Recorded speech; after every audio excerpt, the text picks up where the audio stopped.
Tarine Vanchakalpatarubhyascha Kripa Sindhubhyaiva cha Patitanam Pavanebhyo Vaishnavebhyo Namo Namaha. Jai Shri Krishna Chaitanya Prabhu Nityananda Shri Advaita Gadadhara Srivasadi Gaur Bhakta Vrinda. Hare Krishna Krishna Krishna Hare Hare, Hare Ram Ram Ram Hare Hare. Okay, so we are doing the 5th chapter. Last time we completed till verse number 20, Mataji, Barnali Mataji. Yes, Mataji. I think, yeah, Priyam or Priyam. So we covered up the verses from 17 onwards. So we saw what is the vision. Your voice is breaking, Mataji. It's okay.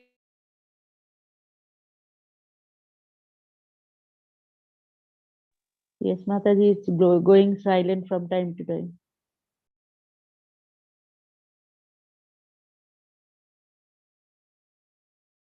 The 17th verse we saw how Krishna is explaining about the Nishkam Karam Yogi reaching to the point of liberation. Tad buddhayas, tad atmanas, tan nishthas. So his intelligence, his mind, his faith, everything is fixed on the Supreme. So then he becomes cleansed of all the impurities. He gives up all sense gratificatory activities and he proceeds to the point of liberation. In verse number 18, we saw how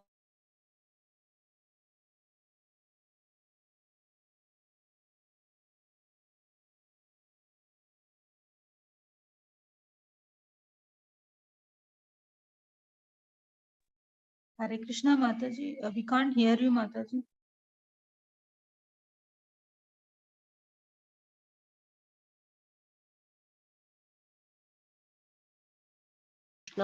Is it better, Prabhuji?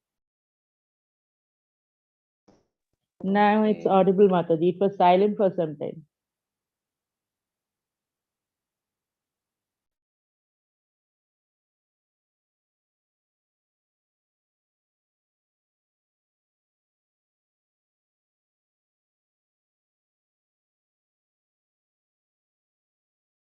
Krishna Mataji.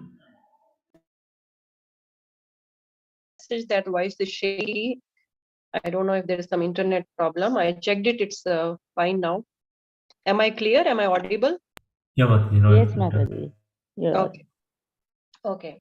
So in verse number 18, Krishna is telling about the vision of the Jnani, that this Jnani now is free from the influence of the modes and is already on the liberated platform. Therefore, he views all the living entities who are under the influence of the different modes equally, because he sees them on the spiritual platform now. So in verse number 18, Krishna is telling about Brahmana, who is under the influence of goodness, then Gavi in the mode of goodness again, Hastani in the mode of passion, dog in the mode of ignorance, dog eater again in the mode of ignorance. But a Jnani, he sees all of them equally. He sees all of them to be a part and parcel of the Lord, and he can see Paramatma in soul and the super soul, both in everybody. In verse number 19, we saw what are the qualities of a Jnani. So this Jnani has now conquered over Sargo, material existence, or the continuation of birth and death, Jita Sargo. And therefore, he's now equipoised, he's Samya Sthitam Mana, he's Nirdosham, that is flawless. Why is he having all these qualities? Because of his connection with the Supreme Brahman. Because the Supreme Brahman is flawless, so this person also, Jnani also becomes flawless, he becomes equipoised. Jnani understands that Supreme is neutral. He is not showing any partiality to anybody. He's just giving reactions of the jivas, desires and activities. So he understands the qualities of the Supreme and therefore he also develops those qualities. In verse number 20, we read about the two things, Priyam and Apriyam. So how usually a person is affected by the things which he desire or which he doesn't desire. This Jnani is not affected. He is not affected by either of these. He doesn't rejoice when he gets the Priyam things, the things which he desired, or he doesn't get agitated when he gets Apriyam things, the things which he didn't desire. So why is he having this attitude? Because again, he has a proper understanding that I am not in control of the karam phal. Therefore, whether priyam or apriyam, desired result or undesired result, It is all dictated by the Supreme, and it is my karma, and whatever Supreme is doing, it is flawless. It is for my benefit. Therefore, he is equipoised in all the situations. So today we will start from verse number 21.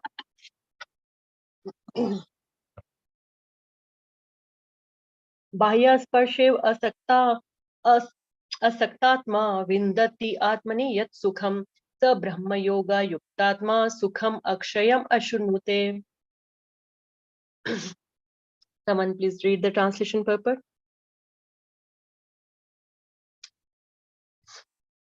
Banerjee, you can start.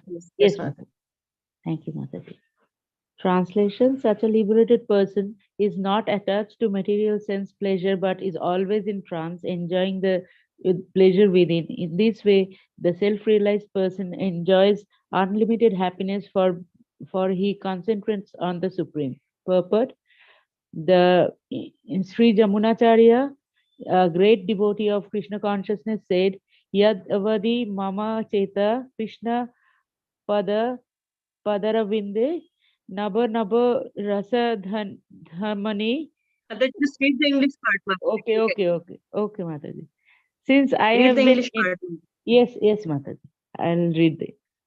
Since I have been engaged in transcendental loving service of Krishna, realizing ever new pleasure of him, whenever I think of sex pleasure, I spit at the thought and my lips curl with distaste. A person in Brahma Yoga or Krishna consciousness is so absorbed in the loving service of the Lord that he loses his taste for material sense pleasure altogether. The highest pleasure in terms of matter in sex is sex pleasure. The whole world is moving under its spell, and a materialist cannot work at all without this motivation. But a person engaged in Krishna consciousness can work with greater vigor without sex pleasure, which he avoids, and that is the taste in spiritual realization. Spiritual realization and sex pleasure go ill together. A Krishna conscious person is not attached to any kind of sense pleasure due to his being a liberated soul. Hare Krishna Mataji. Thank you, Mataji. Hare Krishna Mataji. Thank you. So here we understand this Jnani, he is asakt. Asakt means unattached. Bahya sparsha asakt. So he is detached from the bahya sparsha means contact of the external sense objects. And then he is sukham. Sukham is happy. And how happy? Akshayam. Till infinity. Akshayam is something which never ends. So he's happy. And from where is he deriving this happy? From within, inwards, in the self he's driving, from his relationship with the Supreme, and he is not attracted to the external objects. Brahma Yoga Yuktatma, his relationship or his connection is with the Brahman now. And in this connection, he is enjoying unlimitedly Sukham Akshayam Ashnute. So unlimited happiness is deriving from his connection with the Supreme. He is not morose for not being attached to the sense objects. We may think that how is he feeling such a poor guy, not able to enjoy the external things. He's not feeling like that. He's not morose for anything. So though we are talking about the Jnani here, it applies for us devotees also. We should also strive for this understanding of our relationship with Krishna. Then we will not be attracted by the external sense objects, or the external situations will not be disturbing for us. We have done it earlier also, param drishtva nivartate. How do we get the happiness within? Because a devotee, here we are talking about the yogi, they get a higher taste in relation with the Supreme. Here yogi is not having the understanding of Krishna, he's in connection with the Brahman. That is again a feature of Krishna only, and still he is feeling satisfied. So similarly, if we develop a connection, a relationship with Krishna, then we will be able to give up the lower taste, which is this external taste, which is dead and pale and temporary. All these material things, material world, everything we know, this is the nature. So everything we derive from this material world is of the same nature. It's temporary, it's dead, and it's pale. Therefore, for us also, it's important to develop higher taste in relation to Krishna, and then it will be easier to give up the connection or the attachment to the sense object. So, bahya sparshev asaktatma. Then we can develop detachment. So, here in the purport, we see how Prabhupada is quoting Sri Yamunacharya, also great devotee in Krishna consciousness. So, how we lose the taste for the external things when we are engaged in the transcendental loving service of Krishna. A person in Brahma Yoga or Krishna consciousness is so absorbed in the loving service of the Lord that he loses his taste for material sense pleasure altogether. So whatever people think is the highest pleasure in the material world, they feel like spitting at even the thought of such an activity. So that is the test in spiritual realization. Spiritual realization, a Krishna conscious person is not attracted to any kind of sense pleasure due to his being a liberated soul. So, so it is simple to understand that if we develop a good connection with Krishna, we can very easily lose the taste for the external thing. It's a natural process. We don't have to strive for it. We don't feel morose for losing the taste for external things. Naturally, it happens because we have developed a higher taste. Okay, moving on to verse number 22. ये हि संस्पर्शजा भोगा दुःख योनिया एव ते आदि अन्तवन्तः कौन्तेय न तेषु रमते बुधा.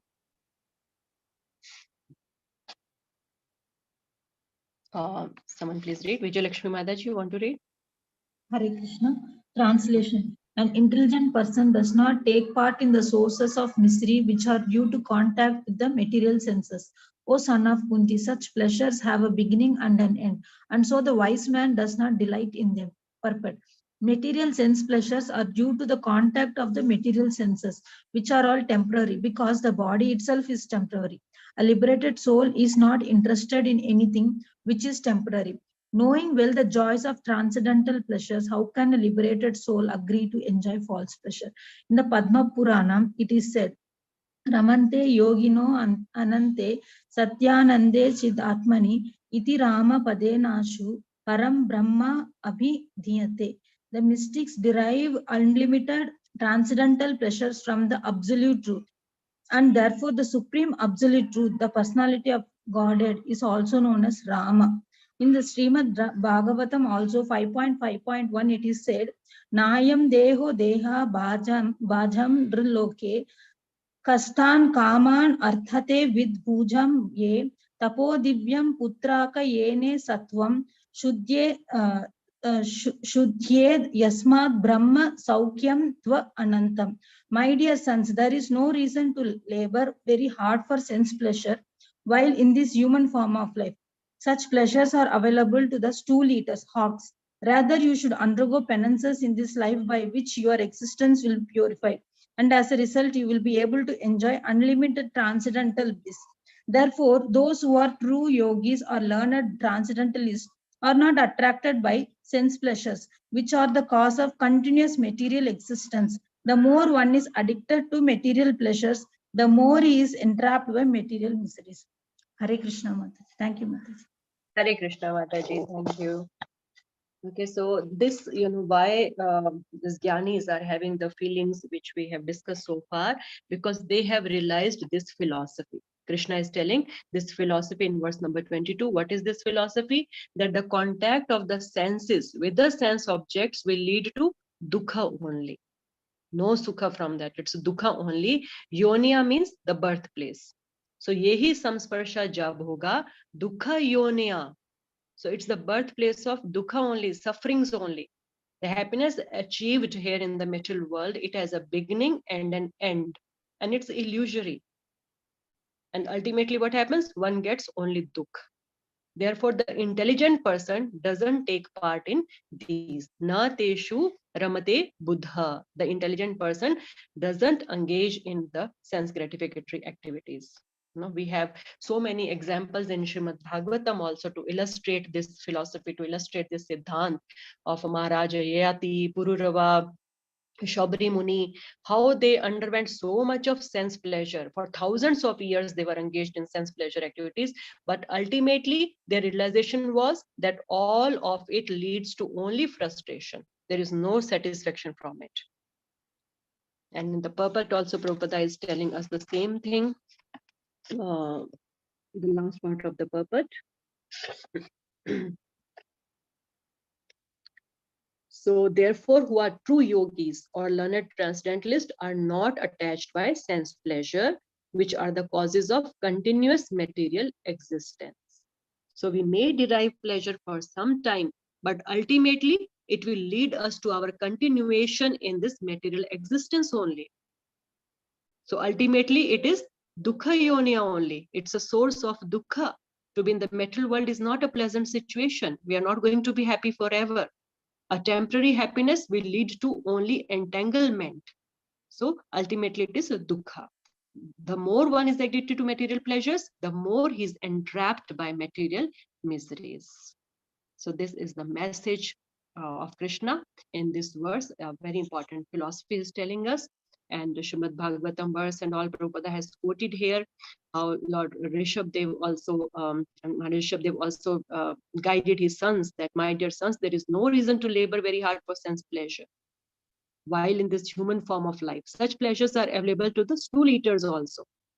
So you don't have to labor, like how without labor we are getting the unpleasant situations in our life according to the karma, whatever we have done. Similarly, we will get the good things also in our life, as per the pious deeds or good karma we have done in our life.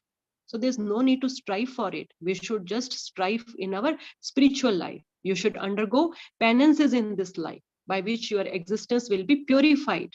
And as a result, you will be able to enjoy unlimited transcendental bliss. Just to enjoy a little bit, we are endeavoring so much. If we get this, we will be happy. And that happiness is just momentary. So if we really want to be happy, that is the nature of the soul. We all want to be happy because that's the nature of the soul. But we have to act on that platform, then spiritual platform, the soul platform, to be happy forever. So that's the message from this verse. Moving on to verse number 23.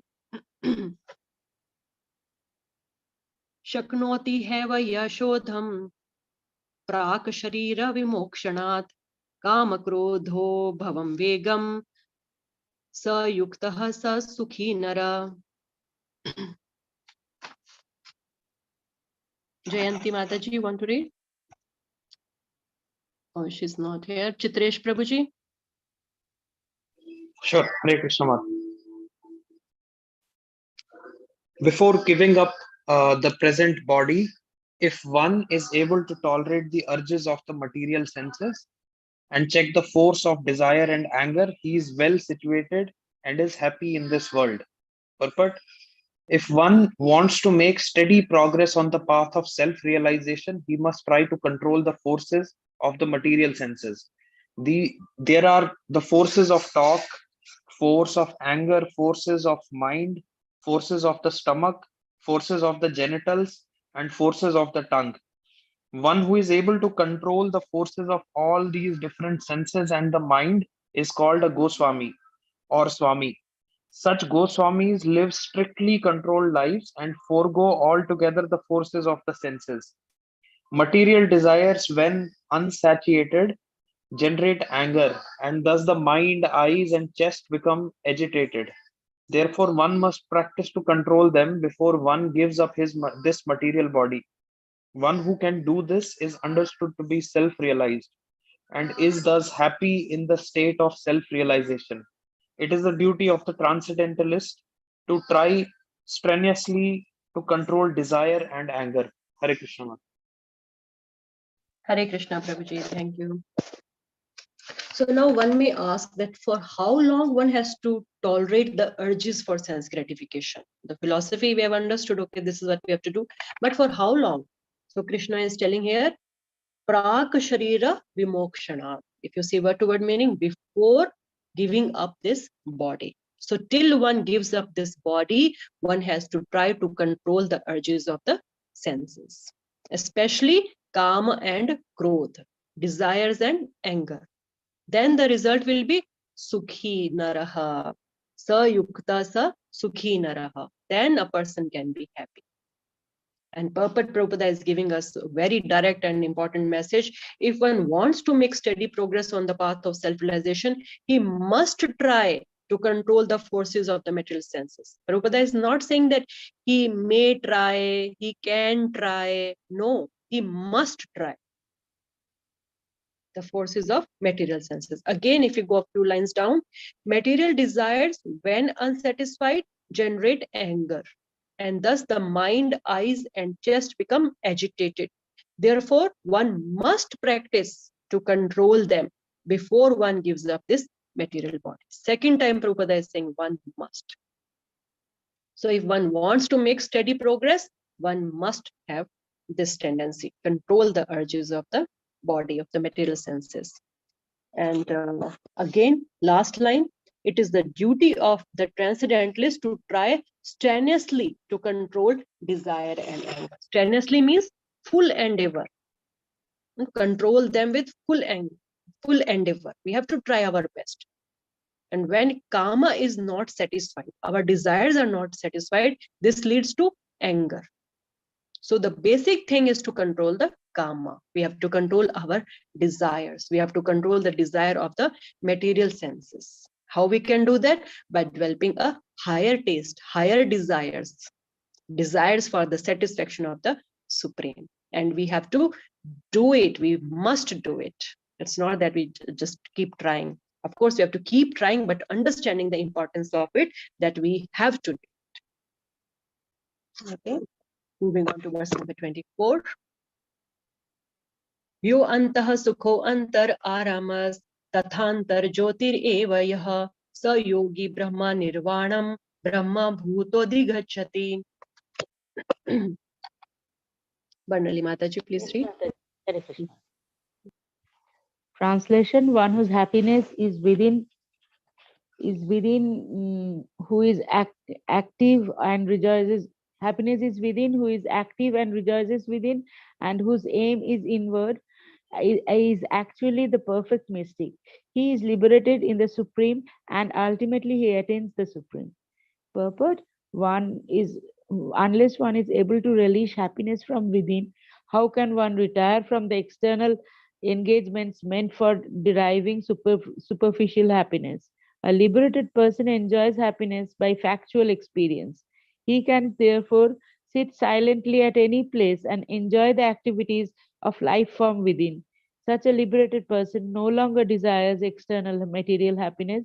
The state is called Brahma Bhuta, attaining which one is assured of going back to Godhead, back to home. Hare Krishna Mataji. Thank you, Mataji. Mataji, thank you. So now again, if somebody questions, if by force one is trying to restrain the karma and krodha, for how long will he be able to control the senses? So if by force we try to do that, we can't do it for too long. So what is Krishna saying? One whose happiness is within, who is active and rejoices within, and whose aim is inward, is actually the perfect mystic. So he is, it's not just the external force or the restraint, but he is experiencing the happiness within, anta sukham, in relationship with the Supreme. So he's tasting again the higher taste, and that's how he's able to control his senses. So it's not just the external endeavor, it's because of his internal connection also that he's able to have this control. And Prabhupada is telling one has to experience the inner happiness. The factual happiness, the factual experience of happiness is within. The external happiness is temporary in the material world. It's just an illusion. Again and again, we understand that. Real happiness is achieved when we establish a relationship with the Supreme. So he is Brahma Bhuta. This state is called Brahma Bhuta, attaining which one is assured of going back. So he has established a relationship with the Supreme. Okay. Moving on to verse number 25.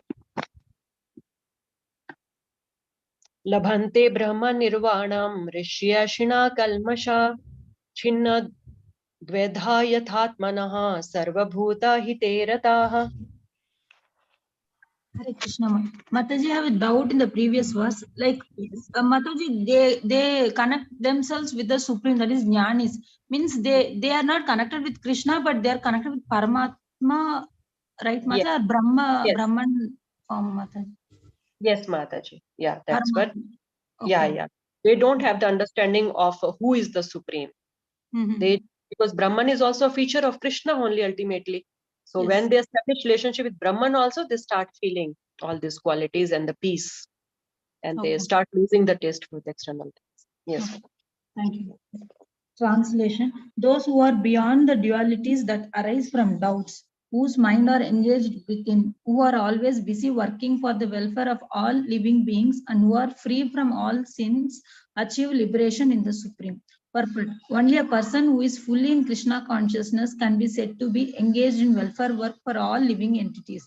When a person is actually in the knowledge that Krishna is the fountainhead of everything, then when he acts in that spirit, he acts for everyone. The sufferings of humanity are due to forgetfulness of Krishna as the supreme enjoyer, the supreme proprietor, and the supreme friend. Therefore, to act to revive this consciousness within the entire human society is the highest welfare work. One cannot be engaged in such first-class welfare work without being liberated in the supreme. A Krishna conscious person has no doubt about the supremacy of Krishna. He has no doubt because he is completely freed from all sins. This is the state of divine love. A person engaged only in ministering to the physical welfare of human society cannot factually help anyone. Temporary relief of the external body and the mind is not satisfactory. The real cause of one's difficulties in the hard struggle for life may be found in one's forgetfulness of his relationship with the Supreme Lord. When a man is fully conscious of his relationship with Krishna, he is actually a liberated soul, although he may be in the material tabernacle. Hare Krishna. Thank you, Mataji. Hare Krishna. Thank you, Mataji. So the Jnani is, we understand here, is free from all dualities. His mind is controlled and he is engaged within. He sees every living entity as a part and parcel of the Supreme, as a spirit soul. And therefore, he tries to help everyone. He tries to engage himself in the welfare activities for welfare of all the living beings. Therefore, all the impurities are destroyed and he achieves Brahman, Nirvanam, that is liberation. So he has a proper understanding of all the relationship of all the living beings in relationship to the Supreme. He understands he is the Supreme, we are his part and parcel, and how we all are related to each other and what is the desire of the Lord. So we can get happiness only by connecting to him, and therefore he tries to do that, and that helps him again in purification, and he can easily achieve liberation. Prabhupada again tells here in the purport, when a person is actually in the knowledge that Krishna is the fountain. So Prabhupada is telling it from the devotee perspective. Krishna is the fountainhead of everything. Then when he acts in that spirit, he acts for everyone. The suffering of the humanity is due to forgetfulness of Krishna. Therefore, when a Krishna conscious person, he understands this and he starts feeling the happiness because of his relationship with Krishna, he tries to help the human society also to develop the same type of relationship. That is the best welfare activity. Krishna, Prabhupada is telling it, that is the first class welfare activity. Again, in the last paragraph, temporary relief of the external body and the mind is not satisfactory. This person has realized how temporary all this is. The real cause of one's difficulties in the hard struggle for life may be found in one's forgetfulness of his relationship with the Supreme Lord. So unless and until one establishes a relationship with the Supreme again, he cannot have a permanent relief, a permanent happiness. Whatever relief, happiness we're experiencing, it is just temporary, not going to satisfy us. So this person has understood that, and similarly a devotee also understands that, and that's why they try to preach the message of Krishna to the human society for their welfare. Okay, when a man is fully conscious of his relationship with Krishna, he is a liberated soul. So this person is already on the liberated platform, and he wants to bring other people also on the liberated platform by establishing their connection with the Supreme, so that they can be freed from the material miseries. Moving on to verse number 26. Hare Krishna, Mataji. Sorry, Mataji. Mataji, Yes. I have a doubt, Mataji. Here, Yes. Jnanis, they usually connect themselves with Brahman form. That is, the effulgence comes from the Krishna. Mataji, what are the difference between Jnanis and Mayavadis? Even Mayavadis, they believe that Supreme has no form. even they connect themselves with the Brahman, but they think that they merges with the Brahman after the death. They think that they want to merge with the Brahman. But here, so Jnanis also, they'll have the same thing. So I'm little confusing, getting confused with Jnanis and Mayavadis. So Mataji, Gyanis are actually, they are connected to Krishna on the Brahman feature, that's the impersonal feature of the Lord. So Yes. these are like also like impersonalist. But Mayavadis, they are like the whole thing is a Maya. It's an illusion. Okay. They don't even believe in that Brahman feature. So they are like, this whole thing is illusion, and there's no material world, there's no God, nothing. But these impersonalist Gyanis, they are like, advancing towards the Supreme. They are till the impersonal or the Brahman feature of the Lord. Okay. Hmm? So And there are different Mayavadis, they're like atheist, Mataji, like they don't believe in Supreme itself, like they don't believe in. They are like, you are God, I am God. We are under some illusion. If this will go, then we all will become God. So they don't have any proper understanding, of the Supreme. Yeah. So Mataji, they don't even realize, I mean, they don't have a belief even Brahman feature of God, Mataji, Mayavadi. Yeah, Mataji, usually they don't believe. Okay. Yeah.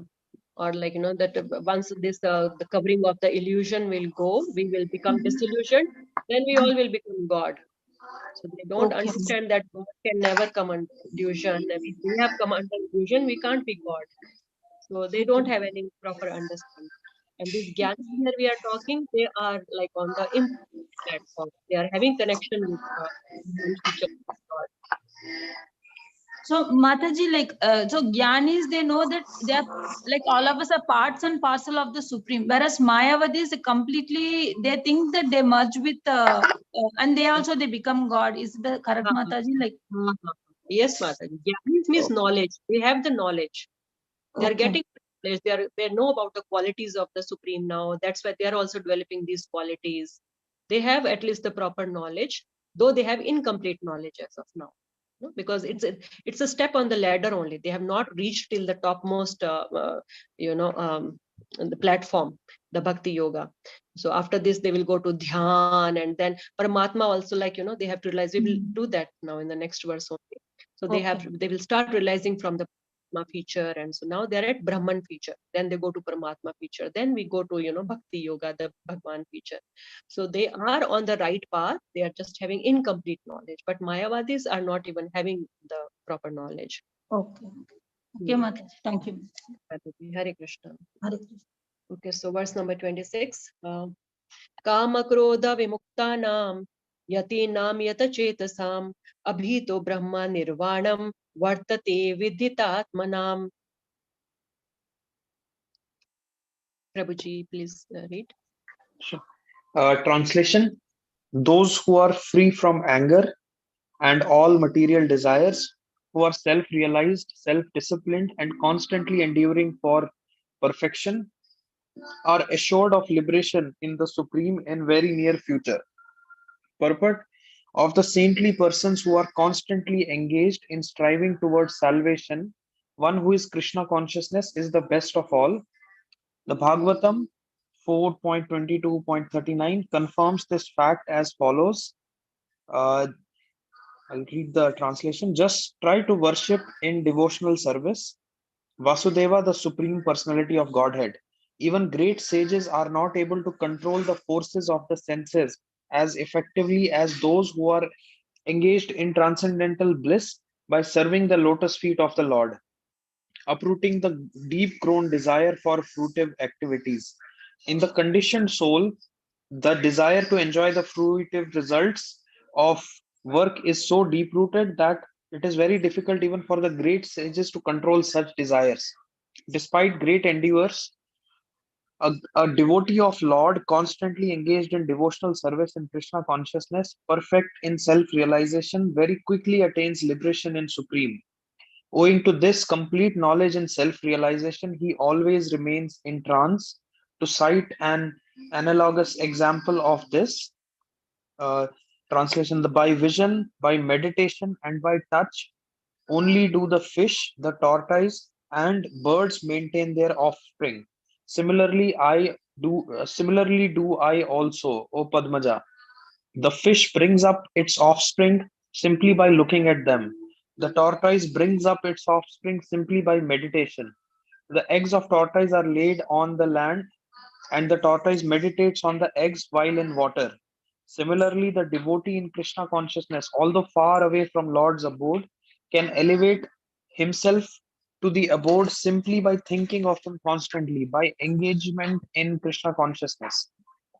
He does not feel the pangs of material desires. This state of life is called Brahma Nirvana, or absence of material miseries due to constantly being immersed in the Supreme. Hare Krishna. Hare Krishna. Thank you, Prabhuji.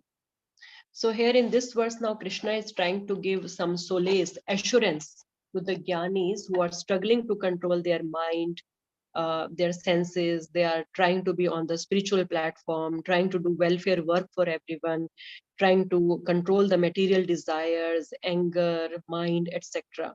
So what is Krishna saying? Abhito Brahma Nirvana. Abhito means very soon, like how we say in Hindi, Abhito aaye ho ya Abhito jana hai, like, now only it has to be done, or now only it is done. Abhito kiya tha. So very soon, bas abhi ho jayega, abhi ho jayega. Kya ho jayega? Brahma Nirvana. You will be liberated. So Krishna is giving them assurance that continue. It will happen, no problem. So that's how in the purport we understand how the Lord reciprocates with the devotees. Again, Prabhupada is telling us about the supremacy of devotional life. So these jnanis, they have to struggle to control their mind and senses, and for so long it's not easy. But for devotees, the same thing becomes so easy if they engage in the transcendental loving service of the Lord. So we know the examples of the great sages, how their tapasya just got disturbed by the slightest disturbance, external disturbance. So it's not easy if we just try to control the senses on our own. But if we engage them at the same time in Lord's service, then it becomes very easy for us. So even without being in physical contact, in the last part of the purport, and Prabhupada is telling that even without being in physical contact, like how Matsya is the fish, Kurma is the tortoise, and what else is there? Vihangama is the birds. They are bringing their offsprings. So similarly, the Lord may be far away from us, but it does reciprocate with the devotees or the yogis, whoever is trying to establish connection with him, he does reciprocate. Of course, he is present as Paramatma in our heart, but his abode is far away from us. Still, he is able to reciprocate, just how the fish brings up its offerings simply by looking at them. It's not in connection and not in contact. The tortoise brings up its offspring simply by meditation. So similarly, Krishna, the Supreme, may be far away from us, but he has a connection with us and he does reciprocate. That's how, the devotees or the Gyanis here we are talking about, they don't feel the pangs of the material miseries because of the relationship with the Supreme. And then ultimately they get liberated. So in this way, the Gyanis or the Nishkam Karam yogis, they get purified, they get knowledge, and they come to the platform of Brahma Nirvana. So we complete this section here, and we will be starting the last section today, that is introduction to Dhyan Yoga. So Mataji, what you were asking, till here, the person or the Jnani is on the Nishkam Karam Yogi. He has been elevated to Gyan platform and he's in connection with Brahman. And now he wants to establish connection with Paramatma, the next step. So this is actually we are going to discuss it in detail in the next chapter, 6th chapter. But Krishna is giving a synopsis here because the whole thing is in line. So this Jnani gets the knowledge that the Lord is equal to everyone and he reciprocates with everyone as per their desires, and therefore he starts getting realization that there is the Supreme present as Paramatma in everyone's heart, fulfilling everyone's desire. So he's getting some understanding as he is getting purified. And now he has a desire to realize that Paramatma. And he begins the practice of Dhyana Yoga. So basically, it's the subject matter of the next chapter, but Krishna is just starting here a little bit of it. So verse number 27, 28. Sparshan kritva bahirбhamya चक्षुश्चैवान्तरे Bhrigu प्राणपानौ समौ कृत्वा NASA भयन्त्रचारिणौ यतेन्द्रिया मनोबुद्धिर् मुनिर्मोक्षपरायणः विगते च भया क्रोध यः सदा मुक्त एव सः. Hare Krishna Mataji, should I read? Yes, Mataji. Translation: shutting out all external sense objects, keeping the eyes and vision concentrated between two eyebrows, suspending the inward and outward breaths within nostrils, and thus controlling the mind, senses, and intelligence, the transcendentalist, aiming at liberation, becomes free from desire, fear, and anger. One who is always in this state is certainly liberated. Purport: being engaged in Krishna consciousness, one can immediately understand one's spiritual identity, and then one can understand the Supreme Lord by means of devotional service. When one is well situated in devotional service, one comes to the transcendental position, qualified to feel the presence of the Lord in the sphere of one's activity. This particular position is called liberation in the Supreme. After explaining the above principle of liberation in the Supreme, the Lord gives instruction to Arjuna as to how we can come to the position by practice of the mysticism or yoga as known as Ashtanga Yoga, which is divisible into eightfold procedure called yama, niyama, asana, pranayama, pratyahara, dhyana, dharana, and samadhi. In the sixth chapter, the subject of yoga is explicitly detailed, and at the end of the fifth, it is only preliminarily explained.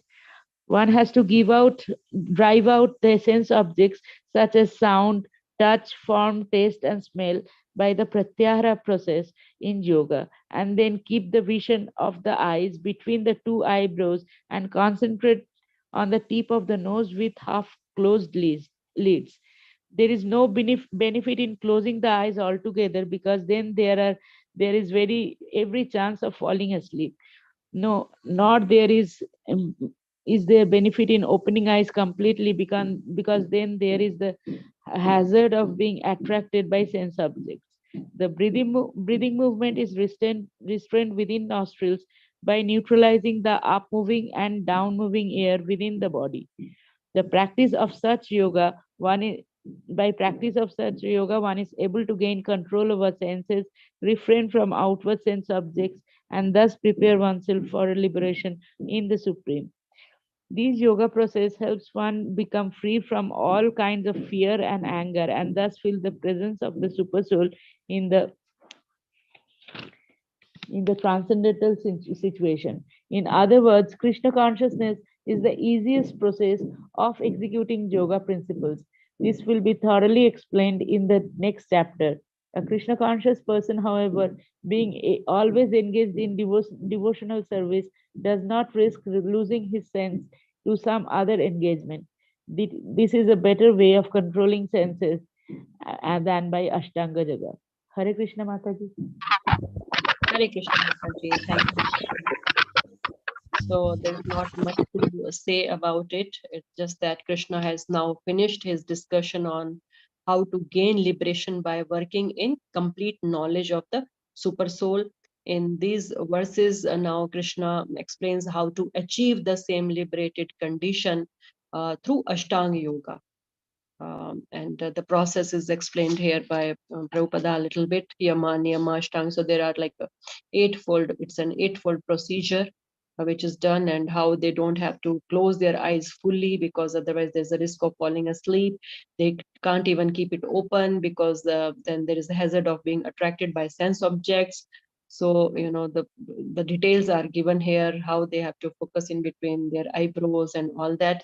But it's not an easy thing, especially in this Kali Yuga, in this progressive material world here, progressive Kali Yuga in the material world current situations. It's just not easy for us to do that. So on the other hand, Krishna consciousness is the easiest process of executing yoga principles. A Krishna conscious person, because is always engaged in devotional service, therefore he has no risk of getting distracted or engaging his senses in other engagements. So that's much better. With the last line also, Prabhupada says this is a better way of controlling the senses than by Ashtanga yoga. So we don't have to go in details anyways, but just for our understanding. So that's the process of Ashtanga yoga. That will be explained in detail in the next chapter. Verse number 29.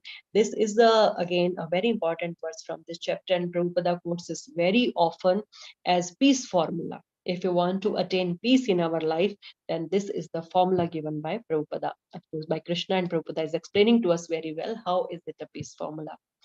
Bhoktaram yagya tapsam sarvaloka maheshwaram suhradam sarvabhutanam jnanatvamam shantim rachyati. Hare Krishna. Translation.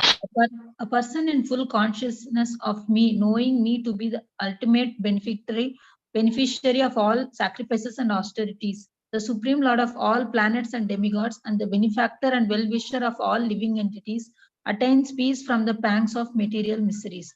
Purport. The conditioned souls within the clutches of illusory energy are all anxious to attain peace in the material world, but they do not know the formula for peace, which is explained in this part of the Bhagavad Gita. The greatest peace formula is simply this: Lord Krishna is a beneficiary in all human activities.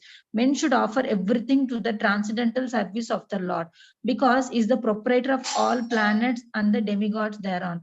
No one is greater than he is greater than the greatest of the demigods, Lord Shiva and Lord Brahma. In the Vedas, Shvetashvatara Upanishad 6.7, the Supreme Lord is described as Tam Ishvaranam Paramam Maheshwaram. Under the spell of illusion, living entities are trying to be lords of all they survey, but actually they are dominated by the material energy of the Lord. The Lord is the master of material nature, and the conditioned souls are under the stringent rules of material nature. Unless one understands these bare facts, it is not possible to achieve peace in the world, either individually or collectively. This is the sense of Krishna consciousness. Lord Krishna is the supreme predominator and all living entities, including the great demigods and his subordinates. One can attain perfect peace only in complete Krishna consciousness. The 5th chapter is a practical explanation of Krishna consciousness, generally known as Karma Yoga.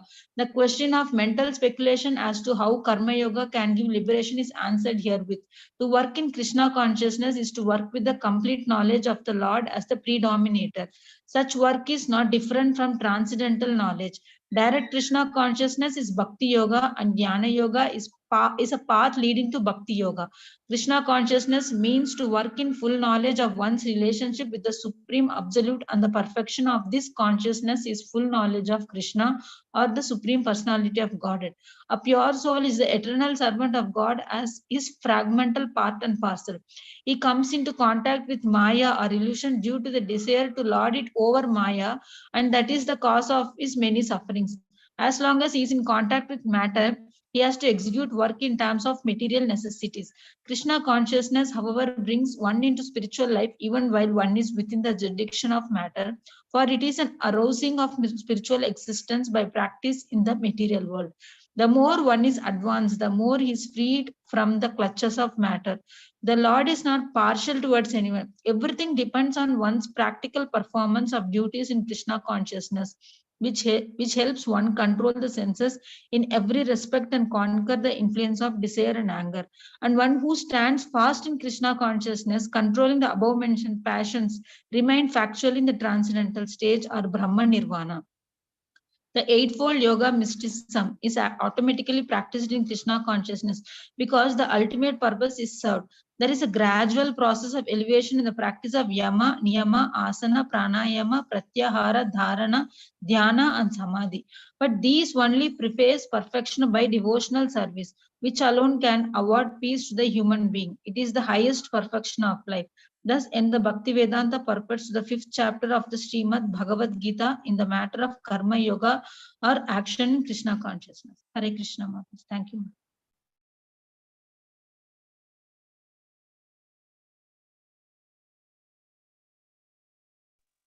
Hare Krishna.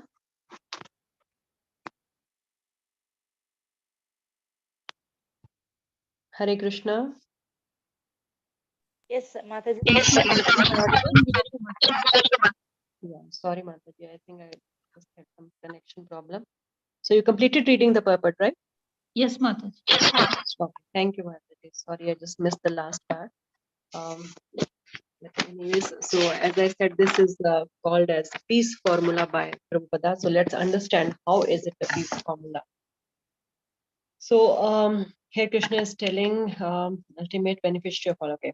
So now the question is, we don't have peace in this world, right? So what do you say? Why are we not at peace? Why are we always disturbed?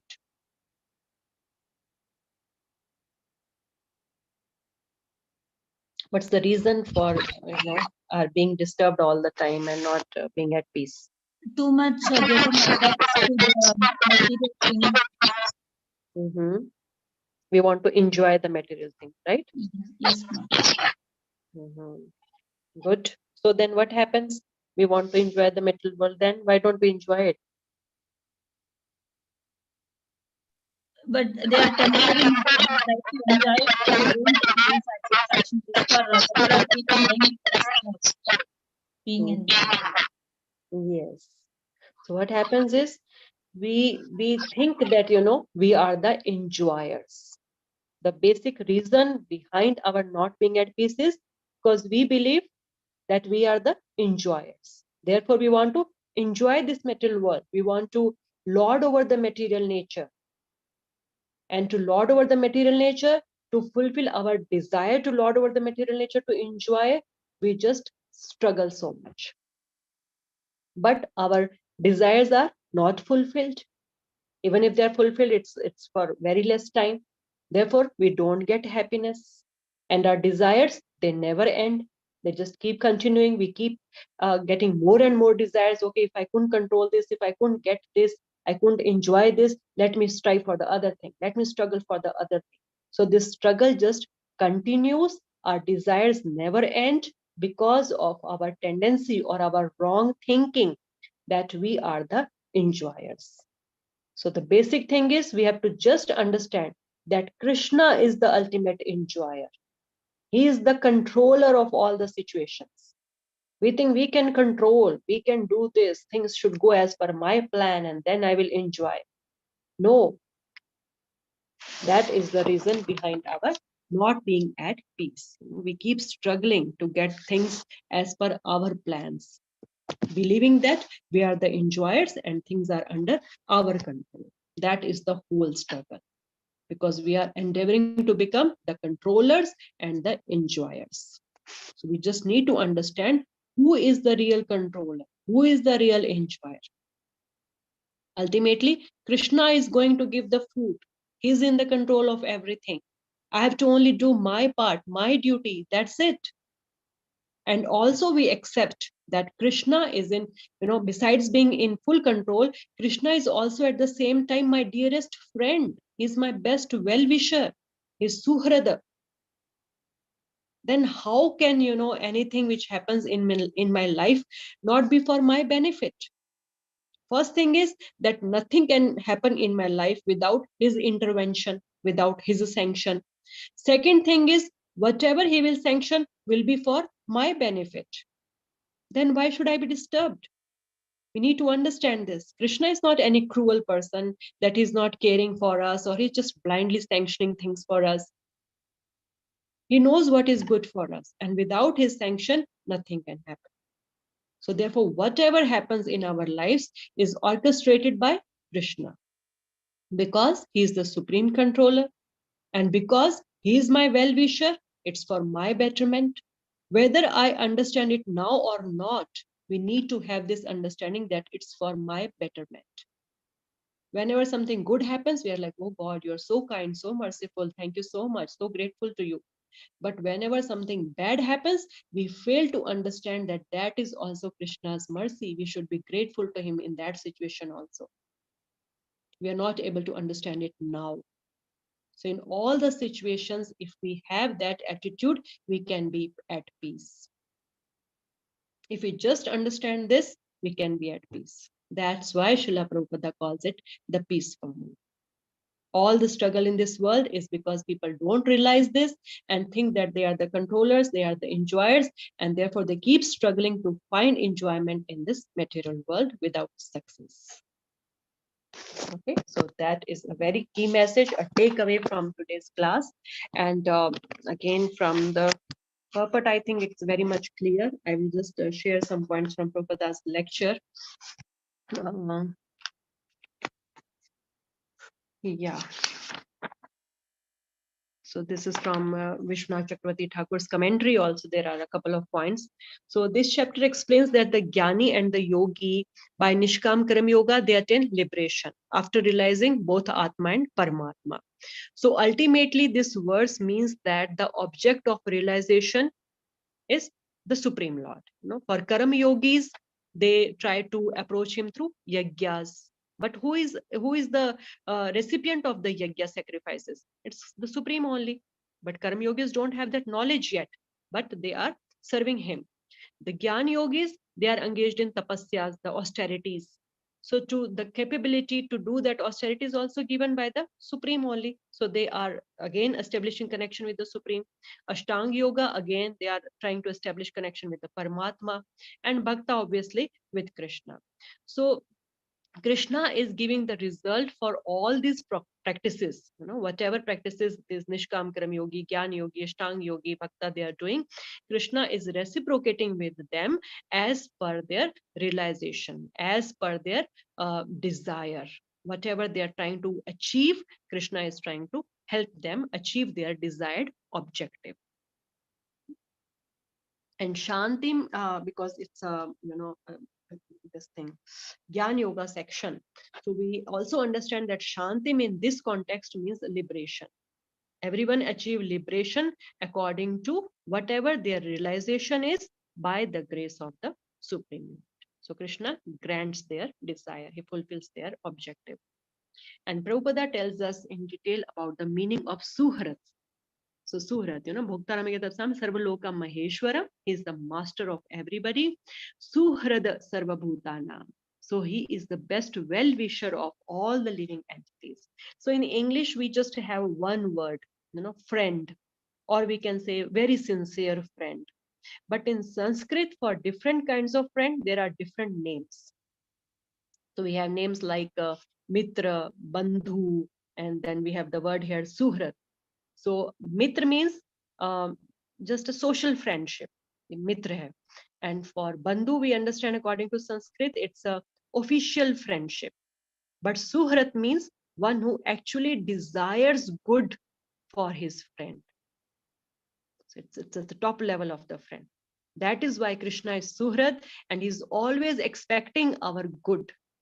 And that's why he's just trying to convince us that please, you surrender unto me. Sarva dharma paritaja mam ekam sharanam vraja. Just take my shelter. I will take care of everything. He wants how we shall be happy. That's the ultimate happiness. He knows how we can achieve that. And he is guiding us to that path. So that's why he is our Suhrat. We need to understand this, remember this, and then we can be at peace. Okay, so we complete the 5th chapter here. Srila Prabhupada ki jai.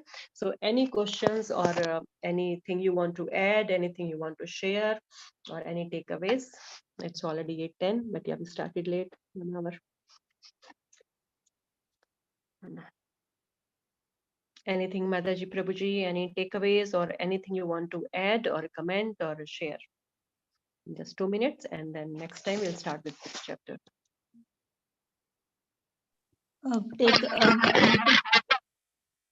Takeaway is like last chapter, last verse, that what you explained is like very well explained. When you explained, you said like whatever he does is tourism, like he does for our well-being. So that actually that point is very much satisfying, and we feel free from all these. True, Mataji. We need to understand that nature of Krishna and his relationship with us. Nobody can understand us better than Krishna. Nobody can desire for us better than Krishna. So why, we can't leave everything in his hands and be at peace? Whatever he will do is for our best. Prabhupada and the devotees, they give example of the small child also. How a small child, innocent child, is always happy. He's so careless. He doesn't worry, I'll fall from this wall, I should not go close to, the edge of something high. So because he knows my parents are there to watch me. So if we also have that attitude that Krishna is there to watch me, whatever is happening in my life is for my betterment. He is Suhrat. He can never desire anything wrong for me. Then we can also be happy and just free from all these agitations, just like a small child. We just need to depend upon him. And to the degree we depend upon him, Krishna takes care of us. To the degree we depend upon our own intelligence, our own endeavor, Krishna says, okay, take care, you're grown up now, walk on your own. If a small child falls, parents run for him. But when the child grows up and is like, I'm good on my own, parents become a little, they get back that, okay, take care of yourself. So we need to be like that small child, understanding how wonderful it is, to be just dependent upon Krishna. That is the peace formula. And nothing is in our control. And we are not the enjoyers. The more we tend to enjoy, the more we will get entrapped in this material existence. So let's do everything for the enjoyment of Krishna. Whatever, in Kṛṣṇa ashram we are doing, let's do it for Krishna. We don't have to give up anything. We have to just add Krishna to everything. So it's a simple, but we have to again and again remind ourselves, inspire each other, and try to practice it. Thank you, Mataji. Okay.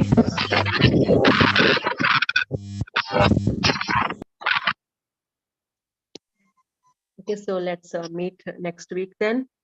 Hare Krishna, Srimad Bhagavad Gita ki Jai, Srila Prabhupada ki Jai. Thank you, Mataji. Thank you.